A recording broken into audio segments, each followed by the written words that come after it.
प्रयासों को आज आपके सम्मुख प्रस्तुत करने का सौभाग्य प्राप्त हो रहा है।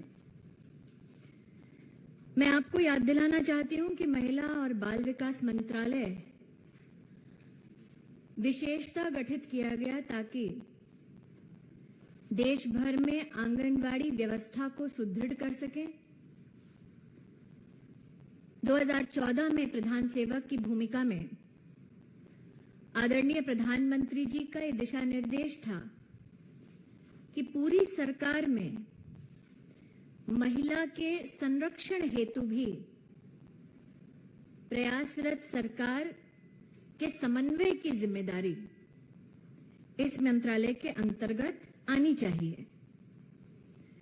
इसलिए हमारे राष्ट्र के इतिहास में पहली बार सुपोषित भारत के स्वप्न को साकार करने के लिए 18 मंत्रालयों का एक संपूर्ण प्रयास पोषण अभियान के अंतर्गत प्रधानमंत्री जी द्वारा राष्ट्र को समर्पित किया गया।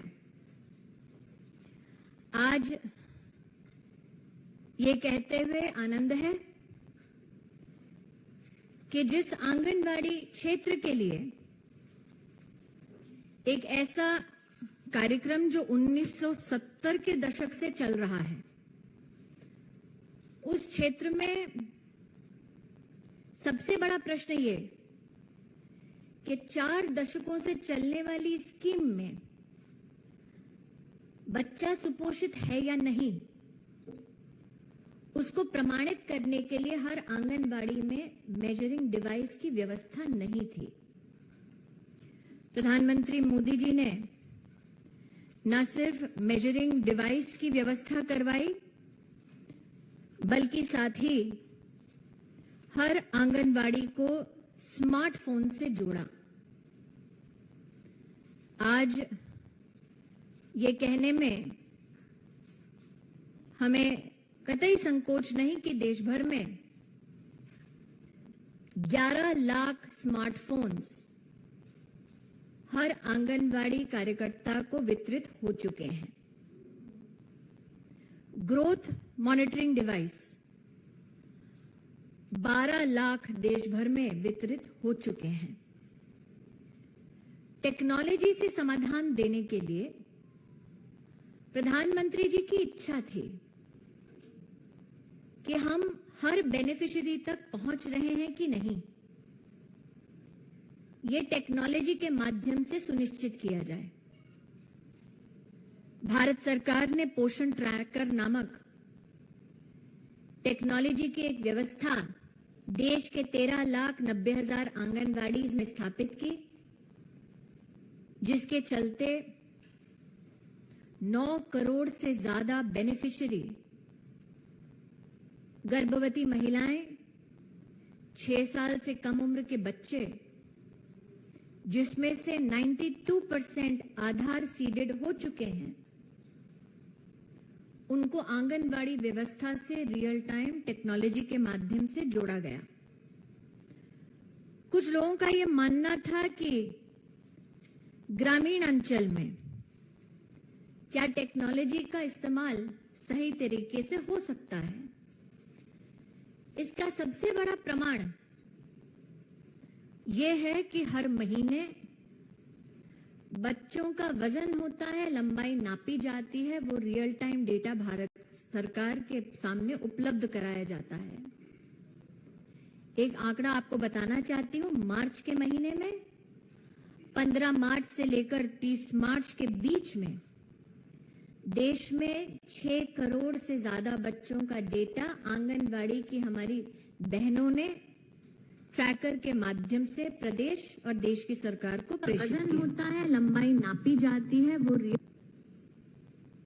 बेनिफिशियरी तक व्यवस्था पहुंची कि नहीं, इसके अंतर्गत भारत सरकार ने हर महीने लाभार्थी को फोन से संपर्क करने की व्यवस्था बनाई, एसएमएस से संपर्क करने की व्यवस्था बनाई और 75 लाख से ज्यादा एंगेजमेंट्स गत 2 महीने में हो चुके हैं।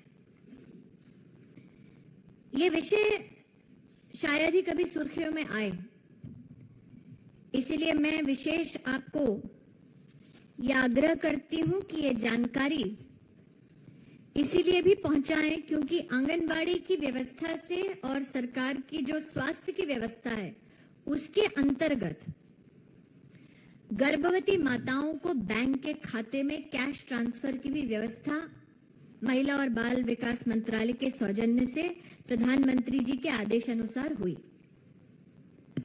दोबारा कहती हूं आग्रहपूर्वक कि ये आंकड़ा भी शायद ही कभी चर्चा में आता है, लेकिन ये हमारा सौभाग्य है कि देश में 3,32,00,000 महिलाओं ने प्रधानमंत्री मातृवंदना योजना से जुड़कर 5,000 रुपए का कैश बेनिफिट अपने बैंक के खाते में प्राप्त किया।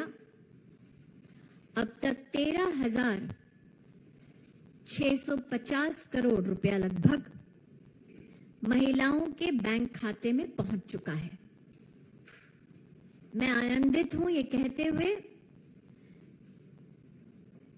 कि बेटियों के संरक्षण और माता के संपूर्ण स्वास्थ्य की व्यवस्था को देखते हुए हाल ही के बजट में भारत सरकार ने अब यह तय किया है कि अगर दूसरा बच्चा लड़की होगी तो 6,000 रुपए सीधा ऐसी माता के बैंक के खाते में ट्रांसफर किया जाएगा। आज आप में से कई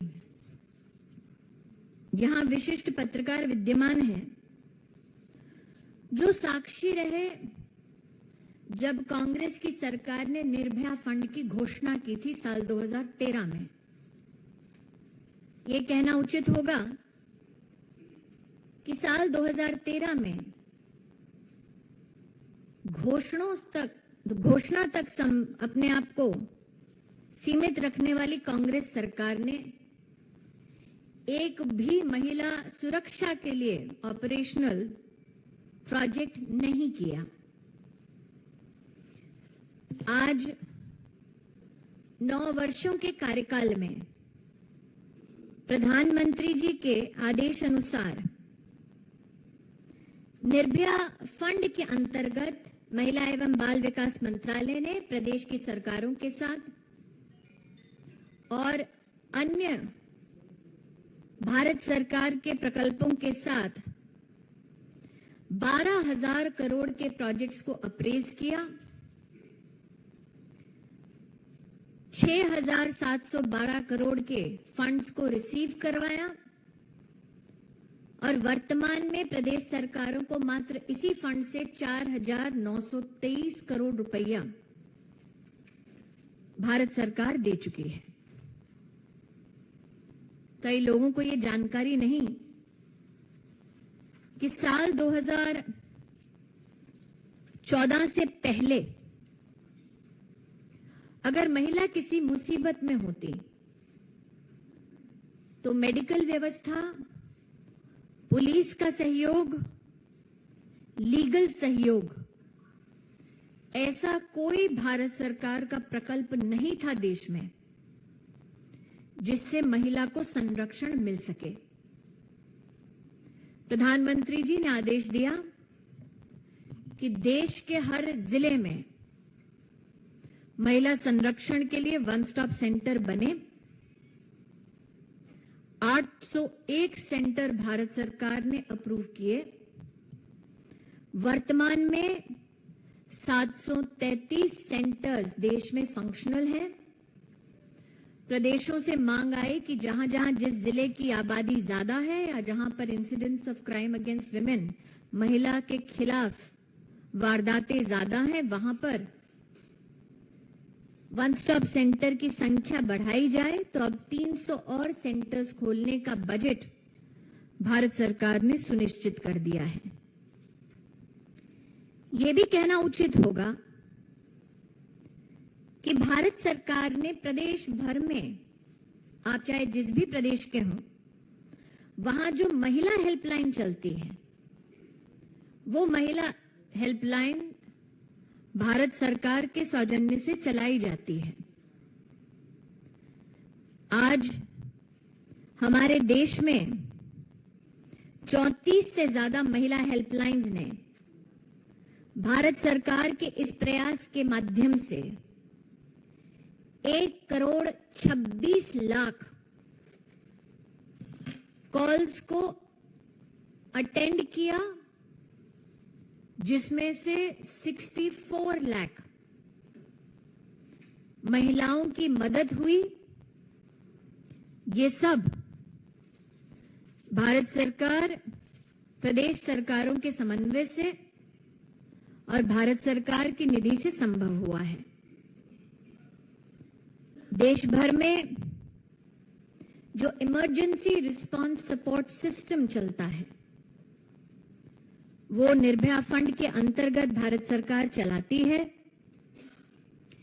112 ये नंबर निश्चित रूप से आपने सुना होगा।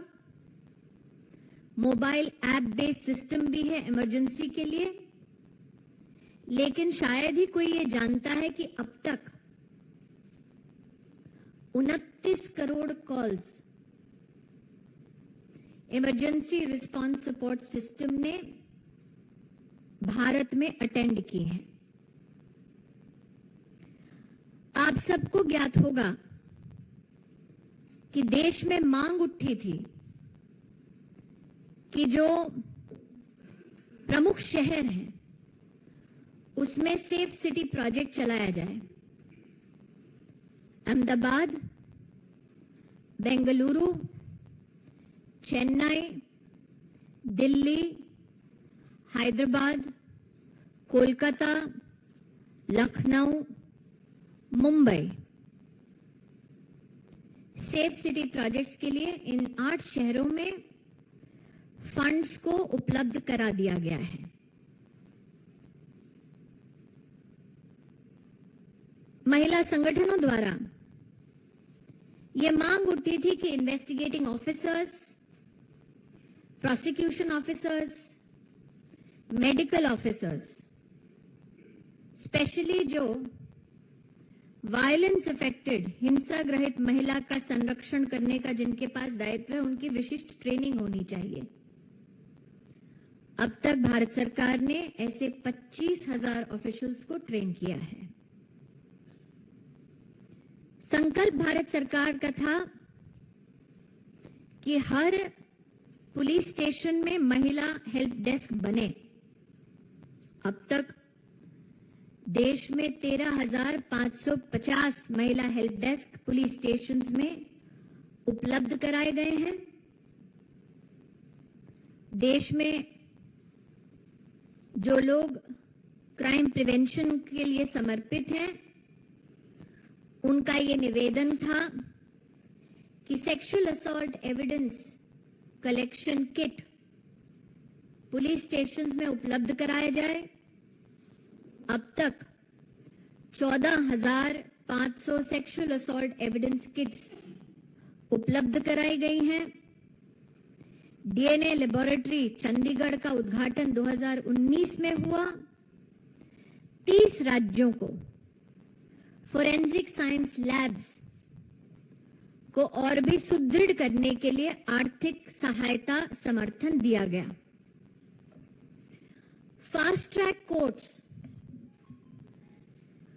महिला को न्याय समय अनुसार कानून की परिधि में उपलब्ध कराया जाए, इसके लिए भारत सरकार ने 1023 फास्ट ट्रैक कोर्ट्स देश में स्थापित की, जिसमें से 418 कोर्ट्स विशिष्ट रूप से पॉक्सो कोर्ट्स हैं। पिछले महीने तक का आंकड़ा है 1,60,000 से ज्यादा केसेस अब तक सिर्फ पॉस्को के इन कोर्ट्स में न्याय संगत समाधान तक पहुंचाए गए हैं। जिन लोगों को सजा होनी थी, उनको भी कानून के तहत सजा दिलवाई गई। आज एंटी ह्यूमन ट्रैफिकिंग यूनिट्स की शायद ही बात होती है। हमारे देश में कभी भी एंटी ह्यूमन ट्रैफिकिंग यूनिट की व्यवस्था जिलावार नहीं थी। जिलावार एंटी ह्यूमन ट्रैफिकिंग यूनिट्स अब 780 से ज्यादा ऑपरेशनल हैं। आज ये भी बताना उचित होगा, integrated emergency response management systems 983 railway stations के लिए महिला बाल विकास मंत्रालय के सौजन्य से